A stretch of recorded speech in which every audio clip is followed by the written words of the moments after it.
Man with multi talent या YouTube चॅनलमध्ये आपल्या सर्वांचं स्वागत आहे. आपण आपल्या चॅनलवरती यापूर्वी जर तहसीलदाराने एखादा बेकायदेशीर आदेश दिला तर आपण थेट तहसीलदारांवर केस करू शकतो का, याबाबतची माहिती आपण आपल्या चॅनलवरती अपलोड केलेली होती. तसंच काही लोकांचे असेही प्रश्न असतात की जे सिव्हिल कोर्ट आहे, जिथे न्यायाधीश वगैरे बसलेले असतात, ते त्या सिव्हिल कोर्टावरती जर समजा त्यांनी एखादा चुकीचा निर्णय दिला किंवा एखादा भेदभावपणे वागणूक दिली तर आपण त्यांच्यावरती केस करू शकतो का, याबाबतची देखील काही लोक विचारणा करत असतील.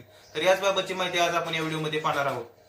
आता भारतीय संविधानाने जी ज्युडिशरी आहे ही इंडिपेंडेंट इम्पार्शियल ज्युडिशरी असं सांगितलेलं आहे. म्हणजे जे न्यायव्यवस्था आहे त्याच्यावरती दुसऱ्या कुठल्याही म्हणजे जसं ते शासनाचा वगैरे कुठलाही अधिकार नाही किंवा ते त्यांच्यावरती बर्डन आणू शकत नाही किंवा त्याबाबतचे निर्णय शासनाला घेण्याचा अधिकार त्यांना दिलेला नाही. जे काय असं ज्युडिशरीचं असं ते ज्युडिशरीलाच दिलेलं आहे, न्यायव्यवस्थेला दिलेलं आहे.